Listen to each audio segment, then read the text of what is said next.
আমলে আমি এত ঘৃণা মানে বলি আর কি বলবো আপনাকে, আমি একটি রাত্রেও বাড়িতে ঘুমাইনি। এরশাদের সময় অনেক টানাপোড়েন গেছে, কিন্তু যুদ্ধ করে লড়াই করে যেভাবেই হোক বাসায় থেকেছি মাঝে মধ্যে। হ্যাঁ, আমরা ধরে নিতে হবে 90 সাল পর্যন্ত 78-এ ফিরে এসে বাড়িতে আমি সেইভাবে পুরোপুরি ঘুমাতে পারিনি। কন্টিনিউয়াস 1 মাস ঘুমিয়েছি, কেউ বলতে পারবে না। সর্বোচ্চ ছিল জিয়াউর রহমান। এরশাদ শুরু করলো বাড়ে কমে করতে করতে 90 আসে, ধাক্কাটা ওইভাবে দিয়ে বাংলাদেশে সর্বপ্রথম রাজশাহীতে গণঅভ্যুত্থান হয়েছে। আমরা রাজশাহীতে গণঅভ্যুত্থান করেছি। মশাল কাটতে বলেছিলাম 500। গণঅভ্যুত্থান মানে পুলিশ এবং জাতীয় পার্টি এবং জাতীয় ছাত্র সমাজ এবং ওদের যুব সমাজ যেটা ছিল সবকে একসাথে, ছাত্রলীগ, ছাত্রমৈত্রী, ছাত্রদল, জাসদ ছাত্রলীগ, শুধু তাই না, আওয়ামী লীগ, যুবলীগ, আমাদের শ্রমিক লীগ, তাদেরও সমস্ত, এবং সাধারণ মানুষ। পাশে গাড়ির স্ট্যান্ড ছিল বাসের, এবং বাসের শ্রমিকরা এক কাট্টা হয়ে যখন তাড়া দিলাম, মিটিং টিটিং ভেঙে সর্দার আমজাদ তখন মন্ত্রী এই মালাপড়া ফাঁড়িতে গিয়ে আশ্রয় নিয়েছিল। তো যাই হোক, সেই দিনকার ঘটনাটা কিন্তু খুব মারাত্মক ঘটনা। সেদিনই কিন্তু রাজশাহীতে প্রথম মানে অভ্যুত্থান হয়ে গেছে। আমরা রাজশাহীটা ক্যাপচার করে নিয়েছি। লাল মানে দেখ, ওদের লোকজন যারা ছিল ওপেন ফায়ার করছিল, ওই গুলি চালাচ্ছে আর আমরা তার চেয়ে হবে। কেন আমি তো জানি যে ওর রেঞ্জ কত। ও যে রিভলভার দিয়ে ফায়ার করছে, ও 35 গজের মধ্যে আমাকে মেরে ফেলতে পারবে। আর 35 গজের মধ্যে বুকে লাগুক আর যেখানেই লাগুক, ফুটা হবে, রক্ত বাড়াবে, থেকে মরবো না। এটা তো আমি জানি, বাকি লোক তো জানে না। সবাই ভাই গুলি করছে, কিচ্ছু হবে না, তোমার আগাও তো, আমি আছি তো। অনেক নেতৃবৃন্দ যারা আওয়ামী লীগ করেছে, আওয়ামী লীগের মধ্যেই যারা ওই যে হাইব্রিড আওয়ামী লীগ যাদেরকে বলা হচ্ছে, এই তারাই কিন্তু আমাদের বিরোধিতা করেছে বড় বড় কিছু নেতাদের সঙ্গে থেকে। দেখেছিলাম যে আমাদের যদি কোনো রকম একটা ক্ষতি হয়, আমরা এখানে অস্তিত্ব বিলীন করে দেব। যে কোনো গভর্নমেন্টের পেট্রোল পাম্প থেকে শুরু কোনো কিছু দেখবো না, সব ধরিয়ে দেবো, জ্বালিয়ে দেবো রাজশাহী গোটা দাও করে। দেখ, সেটার কারণেই পুলিশ বা সবাই অ্যালার্ট হয়ে ওই মিটিংটা আমাদেরকে, খুব বৃষ্টি, ওই বৃষ্টির মধ্যে আমরা মিটিং শেষ করে আসলাম।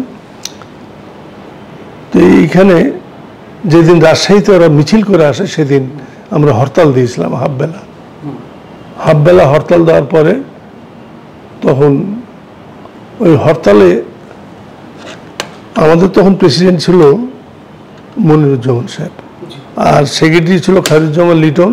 তখন কিন্তু সে তার মেয়ের অপারেশন করাবে, আমি জয়েন্ট সেক্রেটারি ছিলাম। তার মেয়ের এটা কি অপারেশনের জন্য কলকাতা ওই হসপিটাল, বলে গেলাম নামটা, ওই হসপিটালে নিয়ে গেছিল। তো আমি দায়িত্বে ছিলাম তখন, ভারপ্রাপ্ত সেক্রেটারি। তো মিছিল, আমরা হরতাল দিয়েছি, মিটিং টিটিং করে সিদ্ধান্ত নিয়ে হরতালের ঠিক মতো হয়েছে। আমাদের হরতালের সময় তো কোনো গাড়ি ঘোড়া, কিন্তু হরতালটা পুরো দিন দিতাম। বা আমরা যদি চিন্তা করতাম, আমরা কোর্টে একটা জমায়েত দিয়ে দিতাম, বা 4-5টা গরু পেড়ে দিয়ে, খাসি জবাই করে দিয়ে, খাওয়া দাওয়া, 10,000 লোকের জমায়েত, 5-7,000 লোকের জেলা থেকে লোক নিয়ে এসে ভোট থেকে জমায়েত করে দিয়েছি, যেটা লাঠি সোটা নিয়ে একটা যুদ্ধাঙ্গী ভাব নিয়ে থাকতাম, তাহলে কিন্তু ওরা কোর্টে আসতে পারতো না। এবং আমাদের এলাকাতেও একটা গুঞ্জন উঠেছিল, নদীর ধারের বস্তি এলাকা যেগুলো ছিল সব, তারাও কিন্তু বলেছিল, যেহেতু হুকুম পেতাম না, আমরা এখানে ওদেরকে ট্রাকের উপরে ইট মেরে আর মেরে আমরা করে দিতে পারতাম। যেহেতু সরকার তাকে পরিচালনা করছে, সেখানে ভুল করলে তো মানুষ মারা যাবে, এটা তো সম্ভব না। সেই কারণে আমরা যেই 12টার থেকে আবার 2 ঘন্টা এক্সটেন্ড করে 2টা পর্যন্ত হরতাল। তারপরে যেই আমরা হরতালটা উইথড্র করা হয়েছে, তারপরে ওরা মিছিল রাজশাহী সিটির বাইরে ছিল, তখন তারা মুভ করেছে। আমাদের তো আর তখন এটাকে বন্ধ করার কোনো বুদ্ধি ছিল না। ওরা সারকুলি ডিসির ওখানে দিল। তো আমাদের করে তখন নেত্রী আমাকে, সেক্রেটারি তখন জলিল ভাই আমাকে ফোন দিয়েছে। ফোন দেওয়ার পরে যে এই হরতালকে বাড়ানো যায় কিনা, তো আমার জামাইও তখন নেত্রীর সোজা সদনে চাকরি করত ওই APS 2 হিসেবে। তো এই নেত্রী আমার সাথে কথা বলল যে কি অবস্থা, হলো যে মিছিলের শব্দ আপনি শুনতে পাচ্ছেন নিশ্চয়ই, আমি ছাদের উপর উঠে গেছি, হ্যাঁ, দিয়ে মিছিলের শব্দ শুনতে পাচ্ছে, ওই দিক দিয়ে এসছিল মিছিলটা। বলছে যে এটার কোনো বুদ্ধি আর না কোনো না, বলে তাহলে একটা কাজ করো তুমি ওই ছবিগুলো আমাকে। তা আমি এখানে আছে এখনো এই ফটো সাংবাদিক অপু, বোধহয় কোন টিভিতে যেন এখন কাজ করে, যমুনা টিভি না কোন টিভিতে কাজ করে, ওই ফটো সাংবাদিক, ওকে আমি বললাম, আজহার বলে একজন ফটো সাংবাদিক, তাকেও বললাম। অপুই আমাকে 65 না 66 কপি ছবি, তখনকার টাকা দিয়েছিলাম বোধহয় কত 800 না কত টাকা খরচ টিয়ে করতে লেগেছে, হ্যাঁ প্রিন্টে, ওটা করে আমাকে বললো আমাকে পাঠিয়ে দিন আমাকে। আমি মানে লোক দিয়ে পাঠিয়ে দিয়েছিলাম ওই দিনই রাত্রের গাড়িতে, 11টার গাড়িতে আমি পাঠিয়ে দিয়েছি। এবং আমার মনে হয় যে আন্তর্জাতিক বাজারে এই ছবিগুলি প্রদর্শিত হয়েছিল, ওরা গাড়িতে অস্ত্র উঁচিয়ে নিয়ে এসছে ইয়ে করে।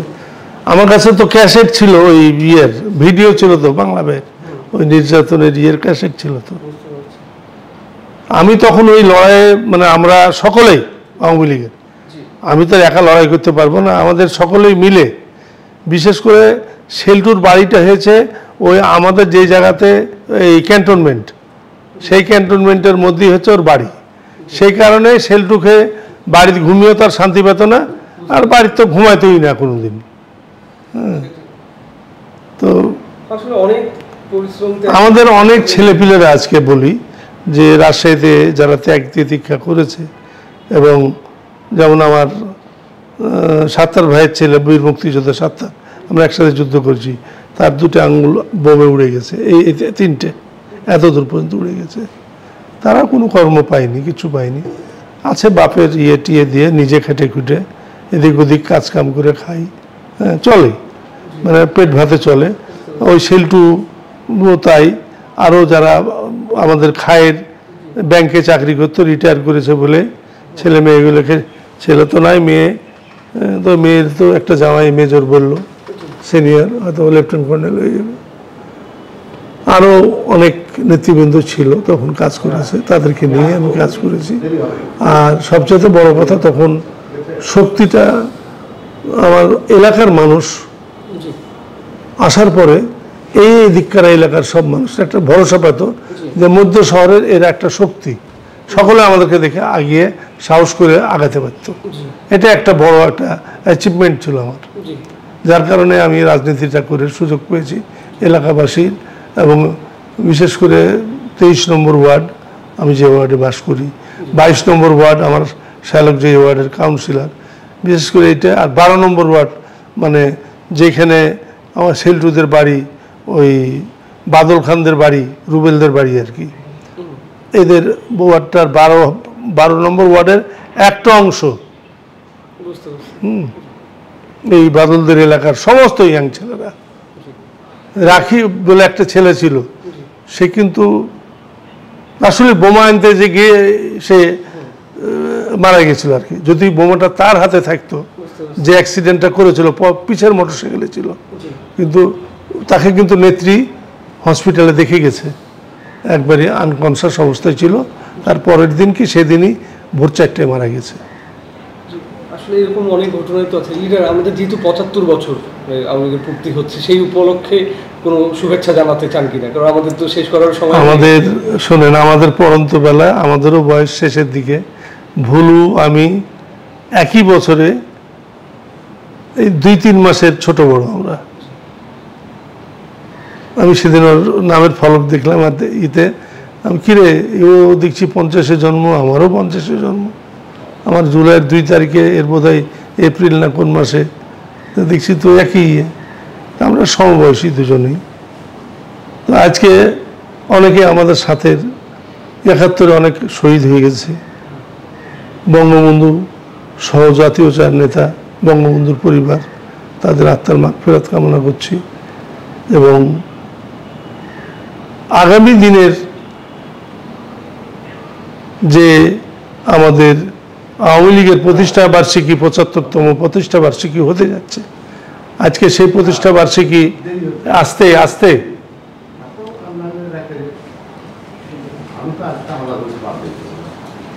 আজকে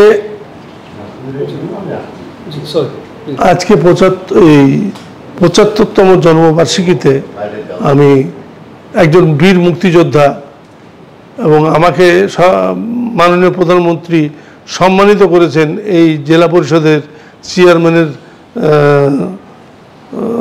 নমিনেশন দিয়ে। উনি নিজে আমার নমিনেশন দিয়েছিলেন, ওইটাই আমি ডিসি সাহেবকে জমা দিয়েছিলাম। আজকে আমি সেই জায়গা থেকে দাঁড়িয়ে বলতে পারি যে এই ৭৫তম জন্মবার্ষিকীতে বাংলাদেশ আওয়ামী লীগের নতুনভাবে সেজে যে স্মার্ট বাংলাদেশের মাননীয় প্রধানমন্ত্রী যে স্বপ্ন দেখে গেছিলেন, বঙ্গবন্ধু সোনার বাংলা যেটা চেয়েছিলেন, সেই সোনার বাংলাই হয়েছে। তাকে স্মার্ট বাংলাদেশ করার জন্য মাননীয় প্রধানমন্ত্রী যে স্বপ্ন দেখেছেন, সেই স্বপ্ন আগামী দিনে বাস্তবায়িত হবে। এই ৭৫তম জন্মবার্ষিকীর আগাম শুভেচ্ছা এবং সংগ্রামী অভিনন্দন জানিয়ে আমি আমার কথা শেষ করছি। অসংখ্য ধন্যবাদ, শুভকামনা। আপনাদেরকেও অশেষ ধন্যবাদ। জয় বাংলা, জয় বঙ্গবন্ধু, বাংলাদেশ চিরজীবী হোক। এবং বীর মুক্তিযোদ্ধারা যারা বেঁচে আছে তাদেরকে আবারও সালাম জানিয়ে আমি শেষ করলাম। Thank you. ৭৫-এর 18ই আগস্ট আমার বাড়ি কেন যেন আমার একটা মনের মধ্যে করছিল। আমি জামাটা কিন্তু রাস্তাতে খুলেছি, মানে বোতাম খুলে ফেলেছি, টি শার্ট ছিল খুলে ফেলেছি, মানে খুলে দিয়েছি, বাসায় এসে ফেলে দিয়ে প্যান্ট লুঙ্গিটা পরেছি। আর ওই ছোট একটা ট্রানজিস্টার ছিল, রেডিও, তো ভয়েস অফ আমেরিকা শুনবো রাত্রি 10টায়, ওটা বগলে করে নিয়ে বাড়িয়েছি। আমার বাড়ির সামনে মসজিদ আছে, মসজিদের পাশে ওই খলিফার একটা দোকান ছিল, ও বারান্দা ছিল, ওইখানে বসা। গাড়ি কিন্তু আমার সামনে দিয়েই জিপটা ক্রস করে যে আমার বাড়ির দরজায় থামলো। আমি ট্রানজিস্টারটা একজনকে দিলাম, ঘাড়ে তোয়ালে ছিল একজনকে দিয়ে আমি পাশের বাড়ি, এবং তারপরে দেখলাম যে ওই বাড়ির লোক ভয় করছে, ওই বাড়ি থেকে বাড়িয়ে প্রাচীর টপকে আর এক প্রাচীর ধরে ওই বাড়িতে গিয়ে পুকুরের মধ্যে কচুরি পানা ছিল অনেক বড় বড়, মাথা ঢুকে এইভাবে থেকে গেলাম। ওখানে আর সমস্যা নাই। চিন্তা হলো মাছ চাচা এসে ঠোকা মারলে তখন একটু লড়তে হবে, এছাড়া অন্য কিছু আর ভয় নাই। আমি এমনি সাধারণত ভয় পাই না। দিয়ে ওখানে যাই হোক, রাত্রি 4টা পর্যন্ত আমার অনেক কয়েকটা বন্ধুর বাড়ি রেড দিল। রেড টেড দিয়ে তাদের কাছে যায়, যখন পাইনি, আমার সাত্তার বলে এক বন্ধু ছিল, তার ভাইদের মধ্যে মির্জা বলে এক ভাই ছিল। তো মির্জার বডিটা ছিল একটু চিকন, আর ওরা সবাই হেলদি। তখন বলছে এইটাকে, হ্যাঁ, তো ওদের গাড়ির মধ্যে বোধহয় চেনানোর লোক ছিল আর কি, এইটাকে ওকে মানে নিয়ে আসবে। তখন বলছে না, আপনি আশপাশের লোককে বাড়ির ডাকে জিজ্ঞাসা করেন। তারপর 2-3টা বাড়ির লোককে ডাকে জিজ্ঞাসা করেছে। হ্যাঁ, বলছে না, এটা অরি ভাই আপন মির্জা। দিয়ে ওকে ছেড়ে দেয় আর কি। দিয়ে সবকে নিয়ে যায়, আর সবাই কোরআন শরীফ সঙ্গে নিয়ে গিয়েছিল। আমার বাচ্চাটা, ছোট বাচ্চাটা তো একেবারেই তোষক উল্টিয়েছিল, এরকম করে তোষকের নিচে থেকে গেছিল। একবার চিৎকার করে একবার কান্না দিয়ে উঠেছে, তখন এটা ফেলে দিয়েছে। আমার রেশনের দোকান ছিল আমার বাড়িতে, তখন এই 45-46 হাজার টাকার মতো বোধহয় ক্যাশ, এরকম আনুমানিক ধারণা। বিক্রির টাকাটা থাকতো, যে ট্রেজারিতে চালান জমা দিতে হতো, আবার রেশনের সপ্তাহ পরে মাল আসতো, মাল দিতে হতো। তখন রেশনিং এলাকা কেবল হয়েছে রাজশাহীতে, এটা কামরুজ্জামান সাহেবের করা। 75 এসে গেল, 75-এই বোধহয় ওই প্রথম দিকেই উদ্বোধন হয়েছিল রেশনিং এলাকার। তো বাড়ির উপরই দোকান ছিল, যার জন্যে ওই রেশনের দোকানের সব তালা মারা ছিল ওই পাশের বাড়িতে। তখন বলছে এগুলো খুলতে হবে। খুলেন আপনার দায়িত্বে, কিন্তু আমরা খুলতে পারবো না, এটা সকালের বেলা ছাড়া, এটা রেশনের দোকান, সাইনবোর্ড দেওয়া আছে। তখন আর খুলেনি। তো এই আর্মিরা খুবই চেষ্টা করেছিল আমাকে সেদিন ধরার জন্য, এবং আমার পরিবারদেরকে। আমার মা খুব একাত্তর দেখেছে তো, সেই কারণে মায়ের সাহস ছিল। আমার বোন ছিল বাড়িতে, তারপর আমার ওয়াইফ ছিল, সবকে নিয়ে গেছিলো। যাই হোক, পরবর্তীতে ওরা পৌঁছে দিয়ে গেছে রাত্রি 4টা 4:30টার দিকে। আমার উপরে অত্যাচার, নির্মম অত্যাচার হয়েছে। তার মধ্যে একবার আমার শ্বশুরকে নিয়ে যে এক রাত্রি রেখেছিল ক্যান্টনমেন্টে। যখন কনফার্ম হয়ে গেল যে ইন্ডিয়ায় আছে, তখন আমার বাড়িতে অত্যাচারটা একটু কম হলো আর কি। নাই তার পাবো কী করে, বাড়ির রেটটা বন্ধ হলো। এরপরে 96 পরবর্তী যে আবার বিএনপি আসলো, এই সময় কি কোনো প্রতিবন্ধকতা ফেস করেছেন? হ্যাঁ হ্যাঁ, একবারই। যদি একটু জানাতেন। 96-এর পরে তো আপনার আমি 2001, আপনার 2001 থেকে আমি তো 95, 96 এই আন্দোলনগুলো তো তখন তুখর আন্দোলন। আওয়ামী লীগের অবস্থান তখন ভালো। 90-এর আন্দোলনের পরে আওয়ামী লীগ একটা অবস্থানে চলে গেছিল। পাশাপাশি ছাত্রমৈত্রী এবং ওয়ার্কার্স পার্টির তারা একটা অবস্থানে ছিল। হ্যাঁ, তো মোটামুটি অ্যালায়েন্স ওইভাবে না থাকলেও ছিল মোটামুটি যোগাযোগ। জাসদ ছাত্রলীগও মোটামুটিভাবে একটা অবস্থানে ছিল ওই আন্দোলন করার পরে। সেই কারণে বিএনপি তখন আমাদের যে অফিস টফিস ভাঙা টাঙ্গা বা টিয়ে যে দু একবার করেনি তা না, একবার করার পরেই বাদল লুলু মারা গেছে। বাদল মানে এই রুবেলের বড় ভাই বাদল খান, আমিনুর রহমান খান রুবেল, যার কথা বলছি আমি, তার বড় ভাই বাদল।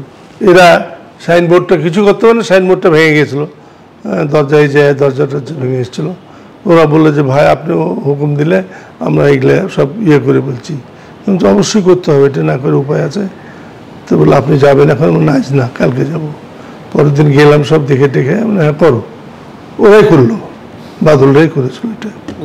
হ্যাঁ, তো আজকে তারা দলের মধ্যে তাদের কোনো অবস্থানই নাই। আজকে তারা যেভাবে শ্রম দিয়েছে এবং আমাদেরকে, আমাদের শেল্টার, এবং আমরা পালিয়ে গিয়ে দৌড়ে বাড়ির মধ্যে ঢুকে যাওয়া, হ্যাঁ, এই যে ঘটনাগুলো, আজকে এই আমার শ্বশুরবাড়িরও অনেক অবদান।